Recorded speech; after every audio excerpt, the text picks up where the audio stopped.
Well, how about that, y'all? 5 months in and I'm already getting an egg.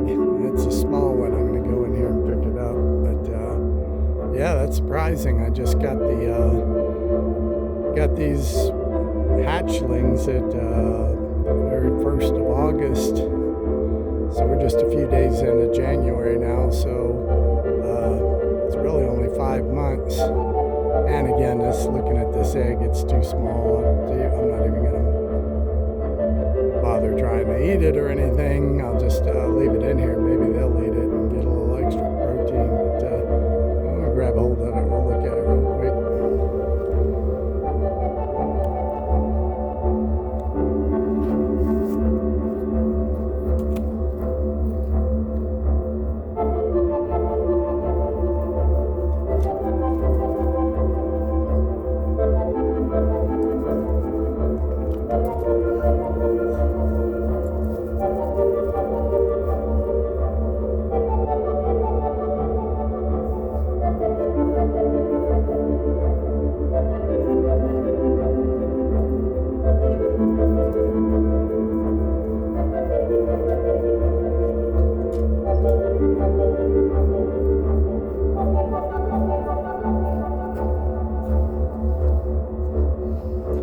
Yeah, it's very small. Let me turn this thing around here.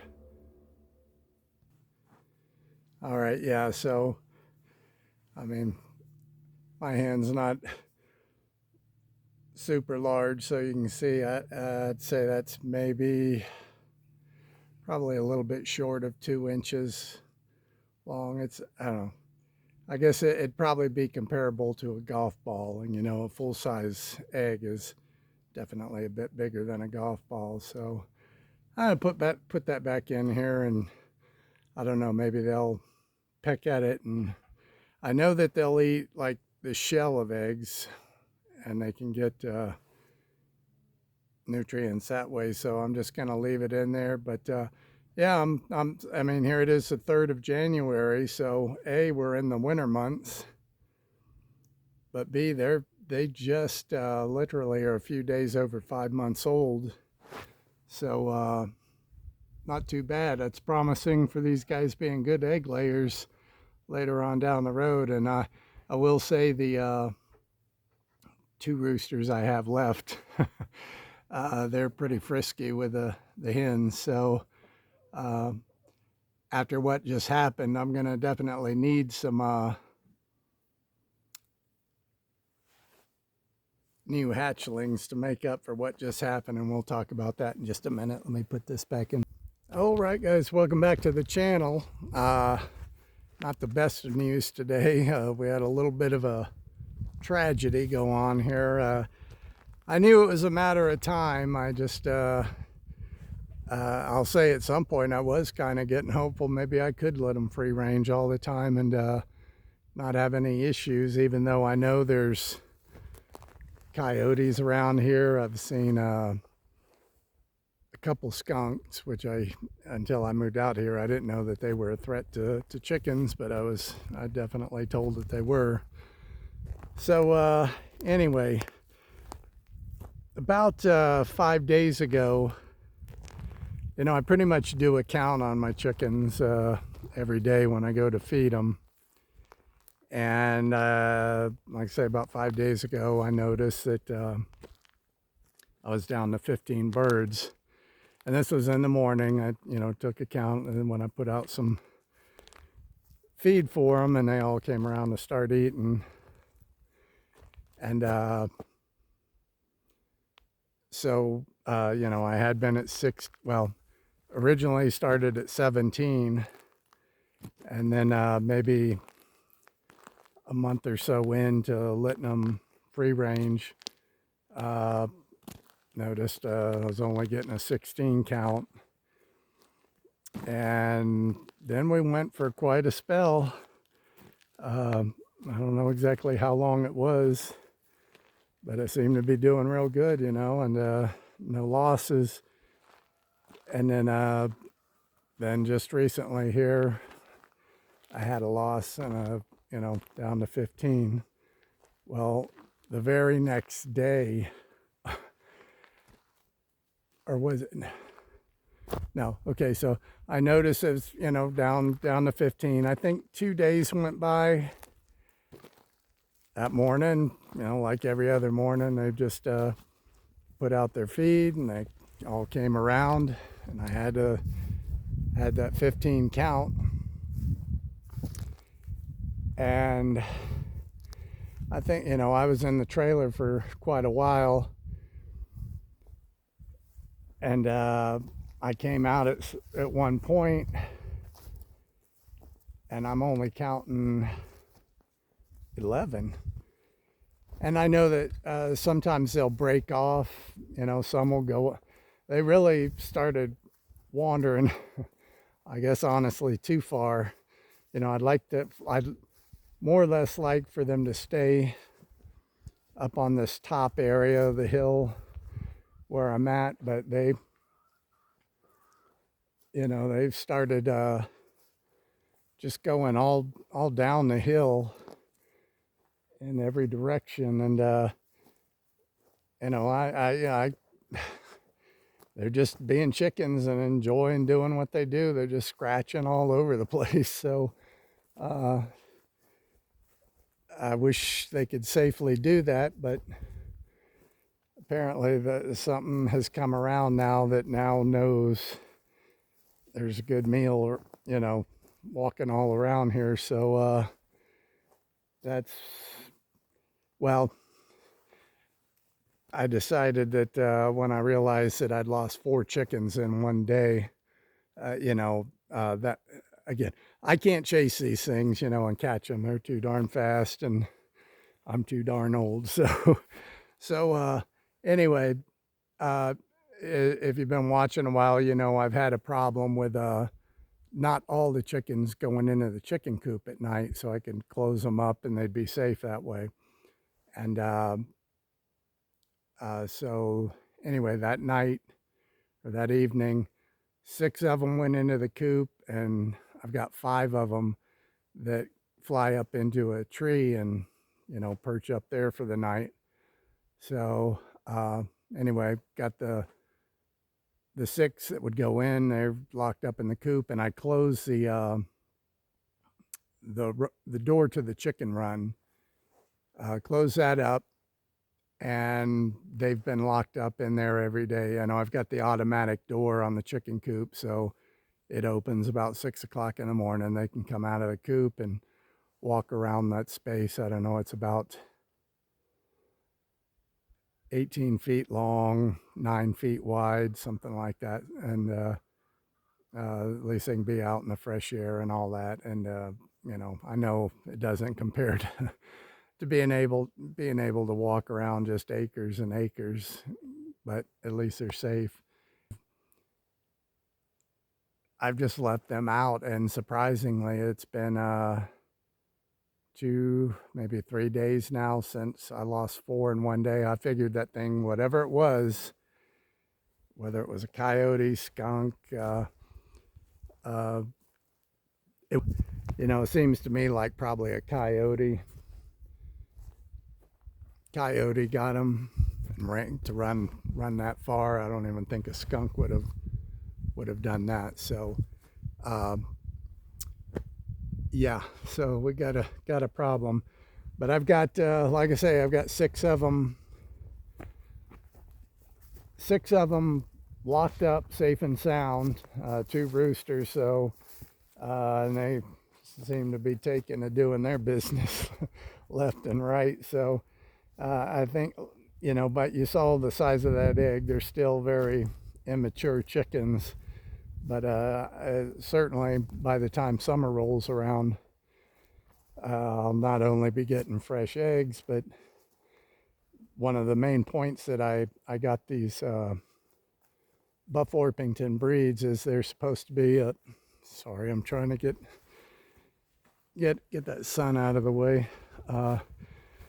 Got the Buff Orpington breed was because they are known to go broody. So I would imagine I won't have any problem making making up the 6 that I've lost total since I, started. But yeah, that was a shame. And these other guys, I guess they'll be around walking around free ranging out here until our visitor comes back. I spent pretty much all of yesterday out here with my shotgun, hoping maybe whatever it was came by and I'd be able to get them, because if it's just the one animal, one predator, maybe if I could get rid of him and nobody else knows about it, this happy little hunting spot, then maybe I could let the other ones out for a while. I'd probably be hesitant to do that until I've got a fresh batch of chickens that one of the hens has hatched, because I'd be SOL if I lost both roosters in an attack like that. So yeah, kind of nervous about that. And I do want to, I appreciate the eggs, but I'd also like to have a fresh supply of chickens that I could use as meat birds and everything. So yeah, I don't want to lose both my roosters as well, and that could happen. Obviously, I don't know how in the world it happened that he got 4 of them in one day. That's just crazy to me. I mean, I didn't see the attack, so I don't know what the birds were doing, but when they perch at night, they're up 8 feet in the, 7, 8 feet up in a pine tree. So they've all, seem like they're pretty safe up there. I know hawks don't hunt at night.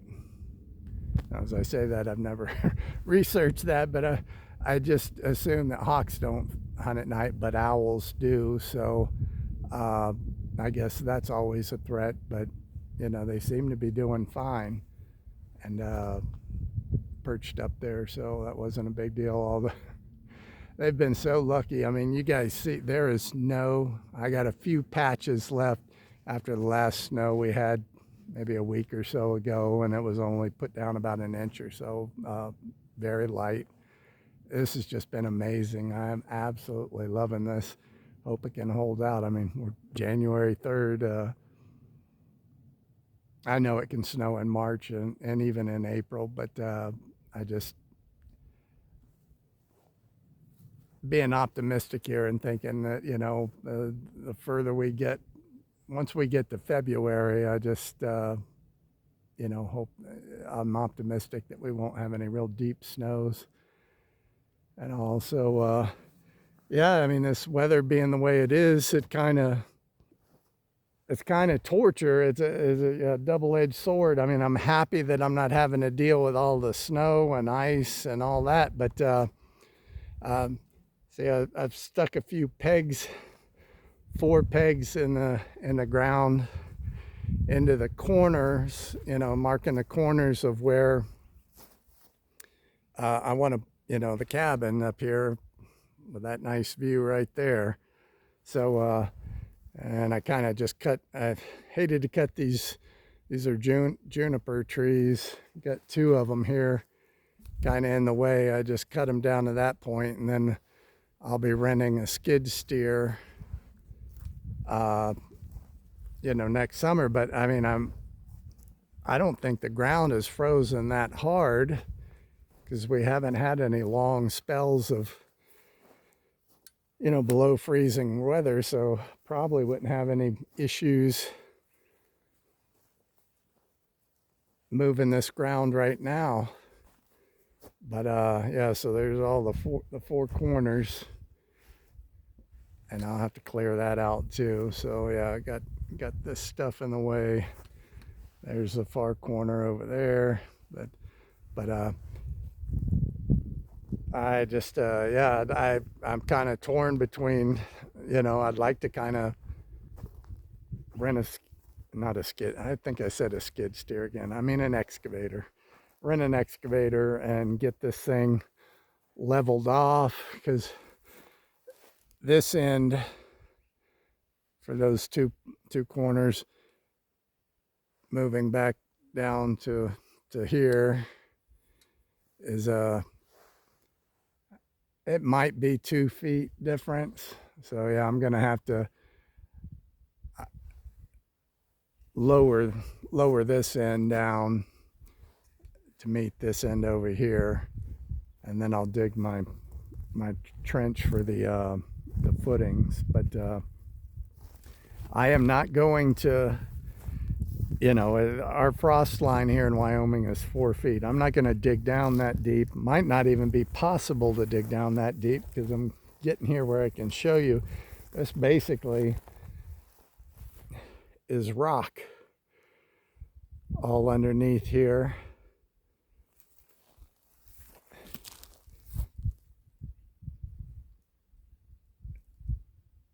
There's a little bit of topsoil up here, but I think I'm only going to go down about, if I can get 2 feet, I'll go down 2 feet. I was digging around here with a shovel. You can see I dug a bit of a trench here, and yeah, there is some soil there, so hopefully I can get down about 2 feet, and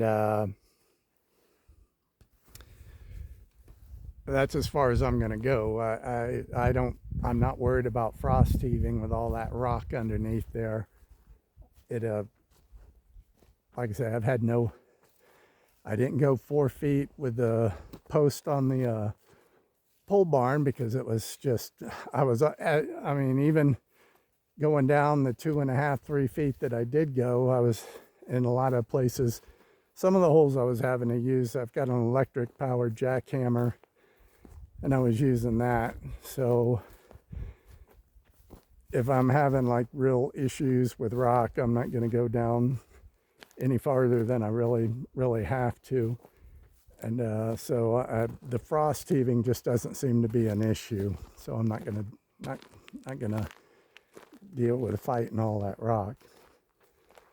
So, but yeah, it's killing me, because it's so here right now and everything, and it just seems like I should be able to work. But you know, I guarantee you, if I were to rent that skid steer and they tell me, okay, yeah, well, it'll be about a week or so, I can guarantee you in between that time we'd get some big snow, because that's just my luck. For now, keep an eye on my chickens, and hope I still have some. Well, I know I'm gonna have some left by the time summer comes, because I feel bad keeping these guys all cooped up, but you know, I mean, they don't realize how lucky they are, but they're safe in there, and so they're going to be alive. It's these other guys that are walking around out here that are pretty much sitting ducks, because they don't seem to have enough sense to fly up in a tree when whatever is coming and getting them comes around.